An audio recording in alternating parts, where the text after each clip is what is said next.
Bible में 3 पुस्तकें हैं जिन्हें बुद्धि साहित्य के नाम से जाना जाता है। नीति वचन, सभोपदेशक, अय्यूब। पहली पुस्तक नीति वचन से हमने जाना कि परमेश्वर बुद्धिमान और न्यायी है। हाँ, हमने जाना कि परमेश्वर ने संसार को ऐसे व्यवस्थित किया है कि वह निष्पक्ष हो। धर्मियों को प्रतिफल मिलता है, दुष्टों को सजा मिलती है। दूसरे शब्दों में आपको आपके करने का फल मिलता है। हाँ, पर फिर हमारी मुलाकात सभोपदेशक से होती है, जिसके अनुसार कई बार लोगों को उनकी करने का फल नहीं मिलता है। हाँ, उसने कहा कि संसार सदा निष्पक्ष नहीं होता। जीवन धुएं के समान अनिश्चित है और उसे समझना कठिन है। और फिर आप सोचने लगते हैं, क्या वास्तव में परमेश्वर बुद्धिमान और न्यायी है? बिल्कुल ठीक। तो यही है वह प्रश्न जिसका अध्ययन बुद्धि साहित्य की अंतिम पुस्तक अय्यूब में किया जा रहा है। अच्छा, तो आइए इसकी गहराई में जाते हैं। तो अय्यूब की पुस्तक आरंभ होती है एक अजीब सी कहानी जो स्वर्ग में घटती है और उसका वर्णन किसी स्वर्गीय निर्देश केंद्र के रूप में किया गया है। परमेश्वर वहाँ कुछ स्वर्गदूत सदृश प्राणियों के साथ है जिन्हें परमेश्वर के पुत्र कहा गया है। वे यहाँ अपने कामकाज के लिए उपस्थित हुए हैं। परमेश्वर अपने दास अय्यूब की ओर इशारा करके कहते हैं कि वह कितना धर्मी और भला है। फिर इनमें से एक स्वर्गदूत सदृश प्राणी आगे आता है। उसको इब्रानी भाषा में शैतान कहा गया है। शैतान? यह कौन है? वास्तव में यह शब्द एक उपाधि है जिसका शाब्दिक अर्थ है वह जिसका विरोध किया जाता है।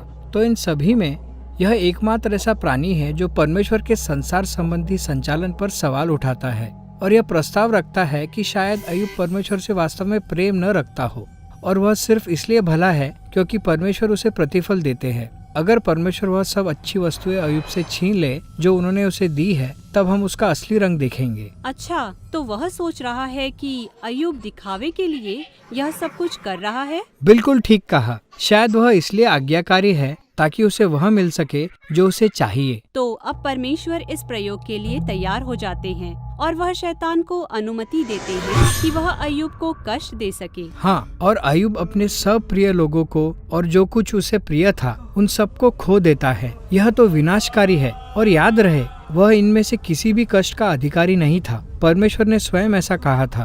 पर अद्भुत बात यह है कि इन सब कष्टों के बीच भी अय्यूब परमेश्वर की स्तुति करता है। कम से कम पहले और दूसरे अध्याय में। पर फिर तीसरे अध्याय में हमें पता चलता है कि वह वास्तव में अंदर से कैसा अनुभव कर रहा है। वह एक कविता के द्वारा अपनी तबाही को दर्शाता है। यह उस दिन के लिए एक लंबा और विस्तृत श्राप है जिस दिन उसका जन्म हुआ था। इसके बाद अय्यूब के कुछ मित्र उससे मिलने और उसकी सहायता करने आते हैं।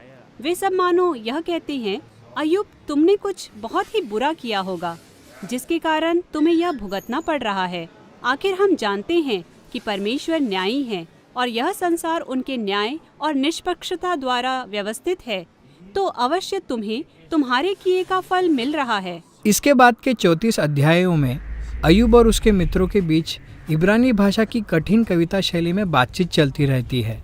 उसके मित्र अनुमान लगा रहे हैं कि परमेश्वर ने क्यों ऐसे कष्ट भेजे और उन्होंने अय्यूब द्वारा किए गए संभावित पापों की सूची बनाना आरंभ कर दी। पर हर आरोप के बाद अय्यूब अपनी निर्दोषता को साबित करता है और अय्यूब निर्दोष ठहरता है। हाँ, वह ठहरता है। वह भावनाओं के उतार चढ़ाव को झेलता है। कभी कभी तो उसे पूरा भरोसा है कि परमेश्वर बुद्धिमान और न्यायी है। हाँ, और कभी कभी वह परमेश्वर की भलाई को लेकर शक करने लगता है। वह परमेश्वर पर लापरवाह, पक्षपाती और भ्रष्ट होने का आरोप भी लगाता है। संवाद के अंत में अय्यूब मांग करता है कि परमेश्वर स्वयं आए और आकर यह सब समझाए, और परमेश्वर ऐसा ही करते हैं। वह एक बड़े तूफानी बादल के रूप में आते हैं। पर परमेश्वर अय्यूब को कोई भी सीधा उत्तर नहीं देते। वह अय्यूब को शैतान से हुई बातचीत के विषय में नहीं बताते। हाँ, पर वह कुछ बहुत ही अलग करते हैं। वह अय्यूब को संसार की एक अप्रत्यक्ष यात्रा पर ले जाते हैं। वह अय्यूब को दिखाते हैं कि संसार कितना वैभवशाली है और वह उसे पूछते हैं कि क्या वह इसे एक दिन के लिए भी चलाने और समझने में सक्षम है। वह उसे दिखाते हैं कि संसार में कितनी बारीकियां हैं, ऐसी चीजें जिन्हें हम शायद हर दिन देखते हैं पर जिन्हें हम वास्तव में बिल्कुल समझ नहीं पाते। पर परमेश्वर सब कुछ अच्छी तरह से जानते हैं। वह जगत की सुंदरता और संचालन पर ध्यान देते हैं जिसे समझना हमारी कल्पना से परे है, और ऐसे स्थान जिन्हें हम कभी देख नहीं पाएंगे। अंत में परमेश्वर अय्यूब को 2 अद्भुत पशु दिखाकर उनकी शक्ति का वर्णन करते हैं। हाँ, वे खतरनाक है।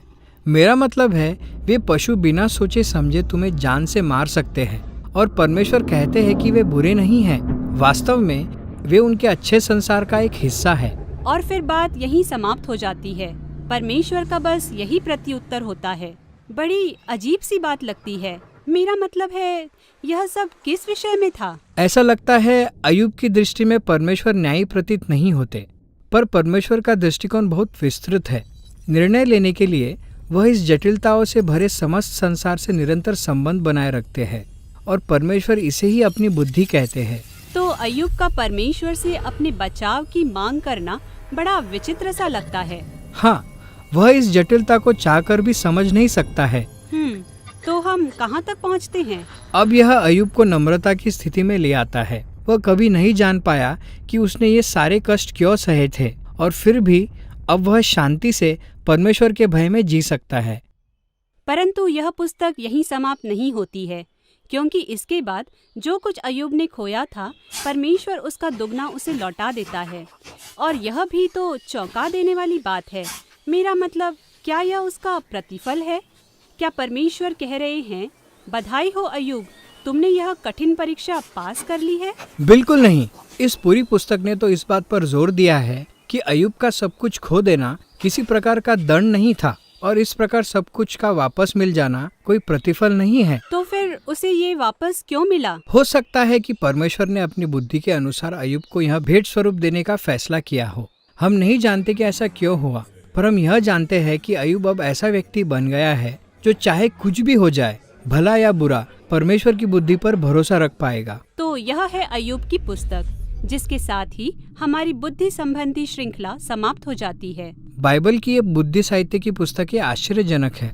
प्रत्येक पुस्तक अच्छे जीवन से संबंधित अपना एक निराला दृष्टिकोण प्रस्तुत करती है, और जबकि आप बुद्धिमानी के साथ परमेश्वर के भय में जीना सीखते हैं, तो जरूरी है कि आप इन सभी को एक साथ सुनें।